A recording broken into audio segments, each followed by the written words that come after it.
तो राज्य की सीबीआई कोर्ट ने चारा घोटाला मामले में आरजेडी अध्यक्ष लालू प्रसाद को 5 साल की सजा सुना दी। चाईबासा कोषागार से अवैध निकासी के इस मामले में कोर्ट ने लालू प्रसाद के साथ साथ जगन्नाथ मिश्र को भी 5 साल की सजा और 5 लाख रुपए का जुर्माना लगाया है। कोर्ट ने लालू समेत 50 आरोपियों को दोषी करार देते हुए सजा का ऐलान किया।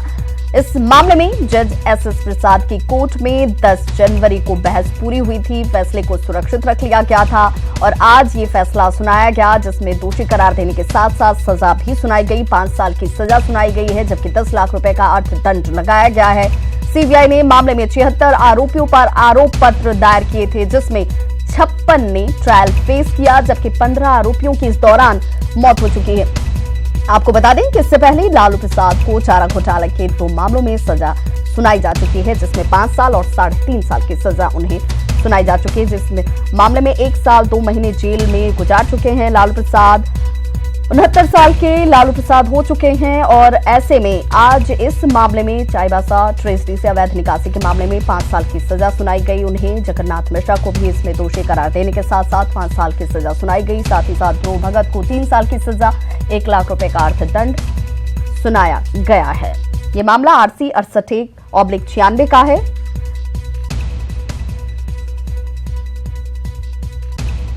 और हमारे साथ लगातार जुड़े हुए हैं झारखंड संपादक राजेश तोमर रांची से, जबकि सहयोगी अमित सिंह हमारे साथ जुड़े हुए हैं पटना राबड़ी आवास के बाहर से। रुक सबसे पहले राजेश का कर लेते हैं। राजेश, क्या ये माना जाए कि आज के इस फैसले के बाद राजनीतिक तौर पर आरजेडी के लिए मुश्किलें बढ़ती हुई नजर आएंगी, या फिर जिस तरीके से इसे विक्टिम कार्ड के तौर पर रखने की कोशिश की जा रही है उसका माइलेज आरजेडी को मिलेगा? देखिए विवाह चूंकि राजनीतिज्ञ जो लोग होते हैं, जो राजनेता हैं, जो पॉलिटिकल पार्टी से जुड़े लोग हैं, वो बयानों को किस तरह से अपने पक्ष में लेते हैं उसमें वो माहिर होते हैं। लेकिन जो चारा फॉडर स्कैम है, ये केस काफी पुराना है। 96 में तमाम केसेस दर्ज किए गए थे। लालू प्रसाद को 3 केसेस में सजा का ऐलान हुआ है।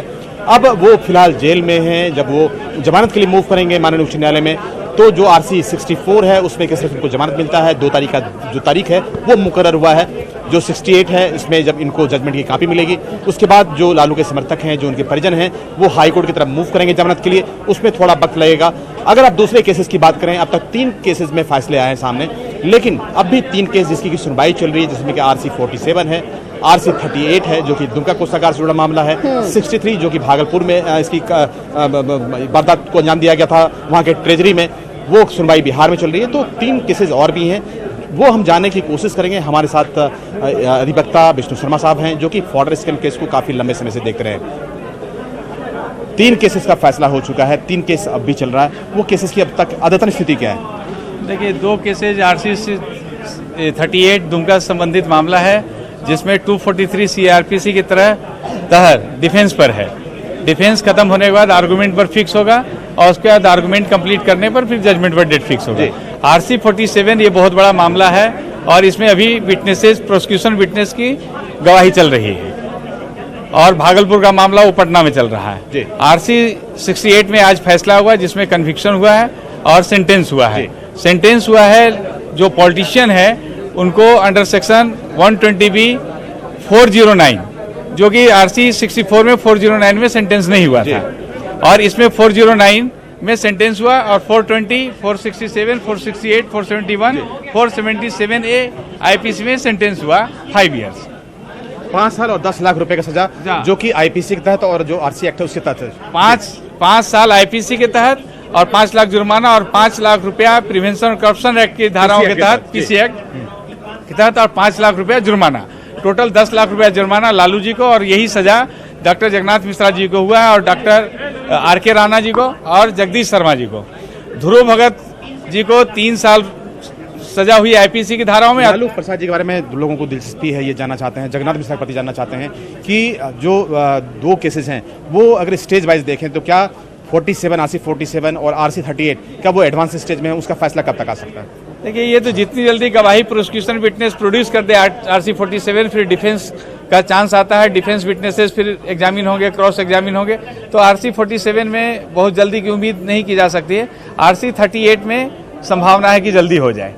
जी विवाद जो केसेस हैं 3 केसेस उसमें सुनवाई होगी, सब कुछ निर्भर करेगा कि किस तरह से गवाह कोर्ट में पेश होते हैं। उसके बाद ये सजा का जो किस तरह से प्रोसिक्यूशन चलता है उस पर लोगों की निगाहें होती हैं। लेकिन लालू प्रसाद की जो मुश्किलें हैं फिलहाल कम होता नजर नहीं आ रहा है। अगर आप राजनीतिक बयान को देखें तो मामला भले ही पुराना हो, लेकिन जिस तरह से 2017-2018 में केसेस को बहुत स्पीडअप किया गया है, हालांकि ये जो केस को जो इसमें गति आई है वो सुप्रीम कोर्ट के निर्देश आया है, लेकिन लगातार जिस तरह से यहाँ पर सुनवाई हुई और 2 केसेस में 1 महीने के अंदर भी सुनवाई और फैसला तय हो गया, इसको लेकर राजद ने जो राजनीतिक समर्थक हैं वो कई सवाल खड़ा कर रहे हैं। जाहिर है राजनीतिक पार्टियां हैं वो हालात को अपने पक्ष में लेने की कोशिश करेंगे, जो सिंपैथी वो बटोरने की कोशिश होगी, क्योंकि आने वाले समय भी उनको राजेश आपके साथ चूंकि वकील मौजूद हैं, उन कानूनी पेचीदगियों को पहलुओं को जानने की कोशिश करते हैं। 3 मामले में सजा सुनाई जा चुकी है, 5 साल, 3.5 साल और 5 साल।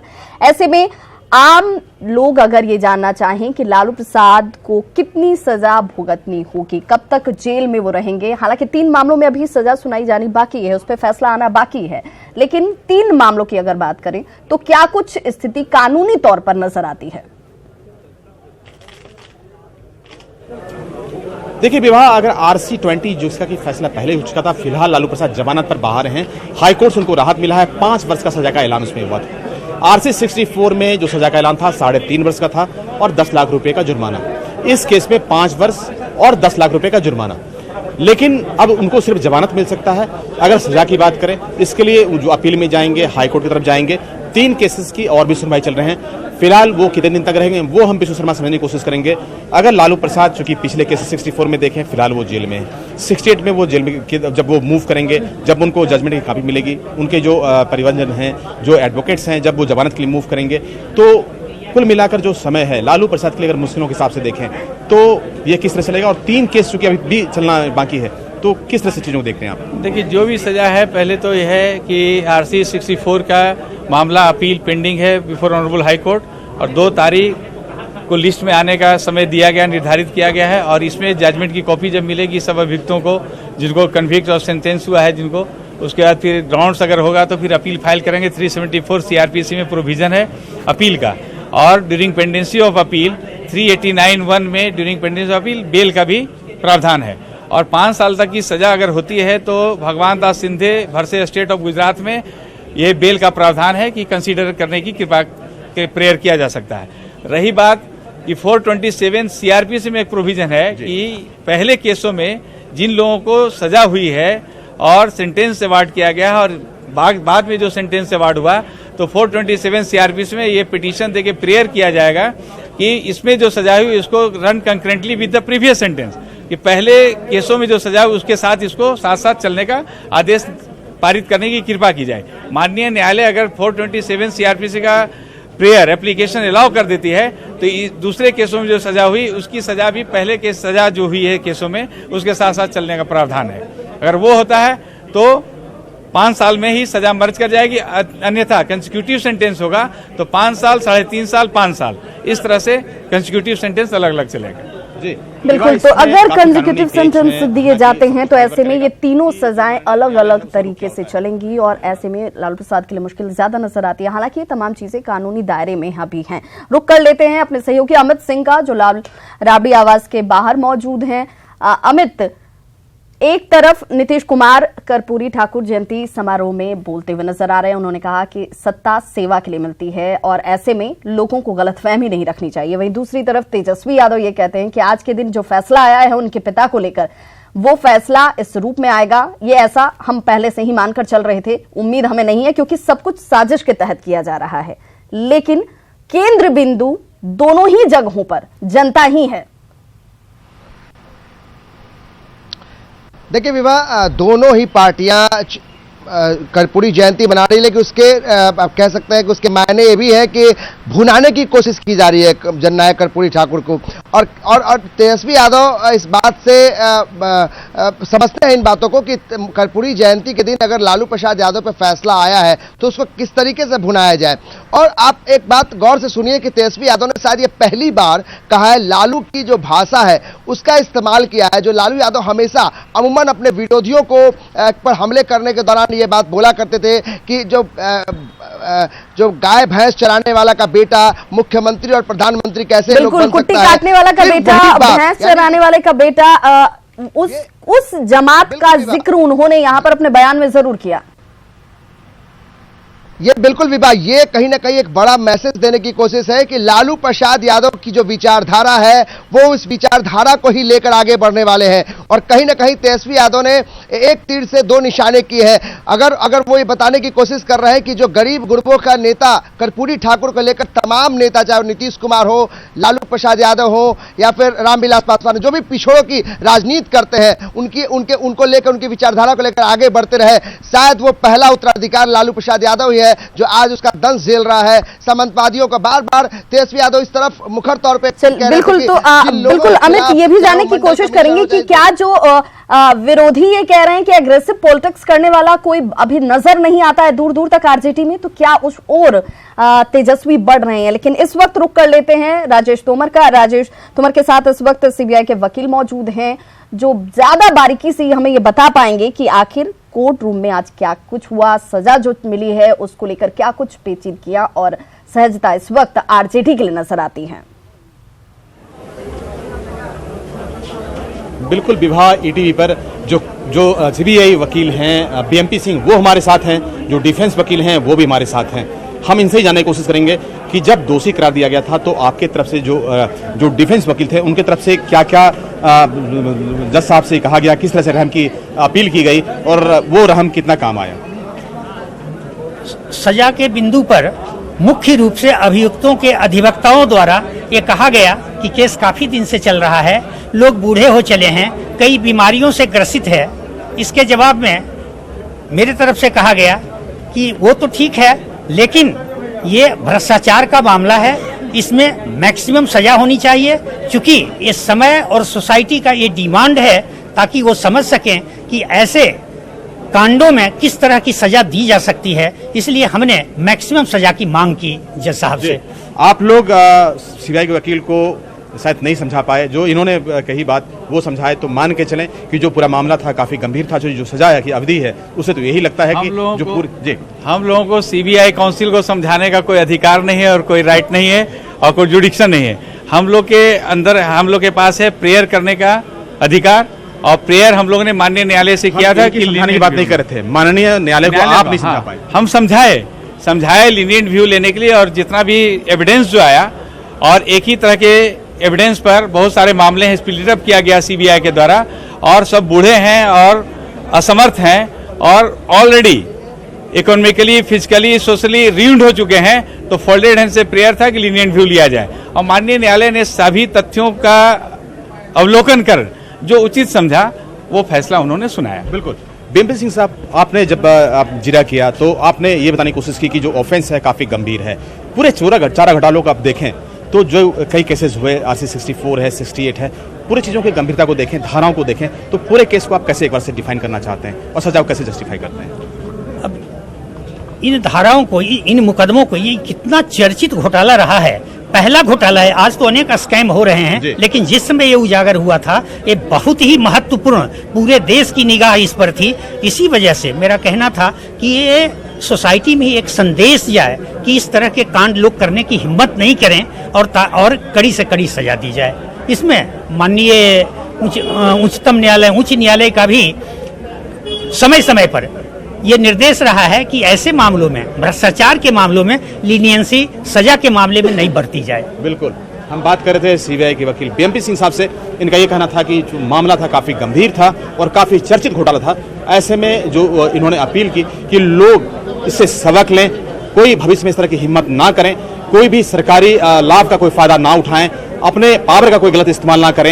ये लोगों के लिए एक सबक होगा, एक एग्जाम्पल होगा, उदाहरण होगा। बिल्कुल। सीबीआई कम से कम ये बताने में कहीं ना कहीं संतुष्ट नजर आ रही है। ये कह रही है कि हम ये मैसेज देना चाहते थे कि भ्रष्टाचार के ऐसे मामलों में अगर किसी की संलिप्तता होती है तो अंजाम क्या हो सकता है। रुक कर लेते हैं सहयोगी अमित का।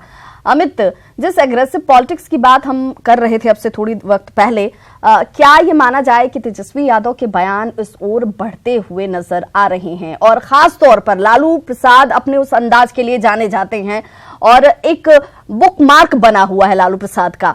क्या उसी को कॉपी कर रहे हैं अब तेजस्वी यादव?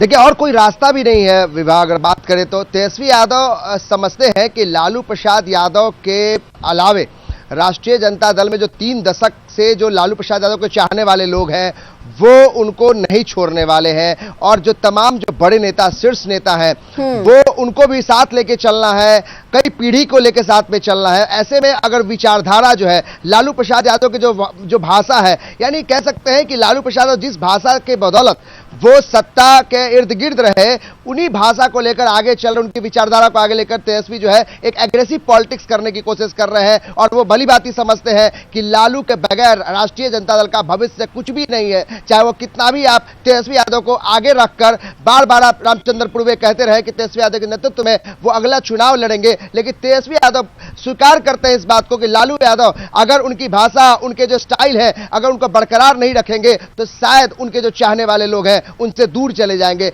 इसलिए ये भाषा, और कहीं ना कहीं लालू यादव को हीरो बताने की कोशिश, और जो चारा जो कह रहे हैं कि आप भैंस चराने वाले का बेटा जो है कैसे प्रधानमंत्री मुख्यमंत्री बनेगा, ये भाषा शायद अब ये चुनौती तेजस्वी के सामने बहुत प्रमुख तौर पर और प्रबल तौर पर नजर आती है। देखना होगा कि वक्त के साथ कैसे इन तमाम चीजों को टैकल कर पाते हैं तेजस्वी। राजेश, लगातार जब चर्चा इस बात पर हो रही है कि इन सजाओं को कानूनी तौर पर किस रूप में देखा जाए, साथ ही साथ ये भी समझने की कोशिश करते हैं कि आने वाले जो 3 और मामले हैं, उन तीनों मामलों को लेकर क्या कुछ रिएक्शंस है, किस तरीके की सुगबुगाहट है, या अब पार्टियों ने इसे स्वीकार कर लिया है कि इन तमाम 3 मामलों में भी सजा जिस रूप में भी आए बहुत ज्यादा फर्क नहीं पड़ता है? देखिए विवाह, जो 3 केसेस हैं उसके फैसले आ चुके हैं, लेकिन जो 3 केस हैं, जिस तरह से 2 केसेस में सुनवाई हुई है, ताबड़तोड़ गवाह पेश किए गए, लालू प्रसाद को लगातार यहाँ पर बुलाया जा रहा था, तो ये समझ में लोगों को आने लगा था कि इस केस में बहुत जल्द इस केस पर फैसला आ जाएगा, और 64 में वो फैसला आया भी। 68 जो कि चाईबासा जुड़ा मामला था, इसमें भी तमाम गवाही गुजारे गए और लालू प्रसाद भी लगातार इसमें हाजिर होते रहे, और अंततः आज इसमें फैसला आ गया। अगर आप 3 केसेस की बात करें, RC 47 जो रांची से जुड़ा मामला है, जो 38 है जो कि दुमका कोषागार से निष्कासित मामला है, और एक मामला भागलपुर कोषागार जो कि पटना में इसकी सुनवाई हो रही है। अगर इसमें गति होता है और वाकई में गवाही पेश किया जाता है तो आने वाले समय में, आने वाले 2 समय में इसमें भी, इस केस में काफी प्रगति होगी और बहुत जल्द लोगों को फैसला देखने को मिलेगा। जो 6 केसेस थे उसमें 3 में फैसला आ चुका है, जिसमें कि 2 फैसला इसी महीने आया है। तो आप कोर्ट के रुख से और जिस तरह से चीजें चल रही हैं, इससे बिल्कुल स्पष्ट है कि लालू प्रसाद के जो तमाम जो मामले लंबित थे उसमें बहुत स्पीडी कार्रवाई होगी, और जो तमाम गवाह हैं वो यहाँ मौजूद होंगे, और फिर जो भी फैसला होगा वो फैसले का ऐलान होगा। जो चारा घोटाला मामला था, अपने समय का काफी चर्चित ये घोटाला था, और अगर समय के हिसाब से देखें तो बड़े पैसों का बंदरबांट हुआ था। इसमें जो सप्लायर्स थे उसकी मिलीभगत से कई राजनेता, जो बड़े अधिकारी थे, वो लाभान्वित हुए थे। सरकारी खजाने की लूट हुई थी, उस पर CBI ने इंक्वायरी की, जो चार्जशीट सबमिट किए गए उसके आधार पर ये तमाम फैसला आ रहा है। तो ऐसे में उन तमाम राजनेताओं के लिए भी सीख है, भली देर सवेर हो लेकिन फैसला आएगा। अगर कोई अपने पावर का गलत इस्तेमाल करता है, कोई गठजोड़ से अगर सरकारी खजानों को लूट करता है, CBI के वकील के अगर बयान को देखा जाए तो कम से कम वो ये इस बात से संतुष्ट नजर आए कि जो मैसेज दिया गया है वो उन तमाम लोगों के लिए है जो ऐसे कार्यों में संलिप्त रहे हैं या उन्होंने इसमें अपनी कोई भागीदारी निभाई है। बहुत बहुत शुक्रिया राजेश तोमर आपका भी, और पटना से सहयोगी अमित सिंह आपका भी, तमाम जानकारी और अपडेट के लिए।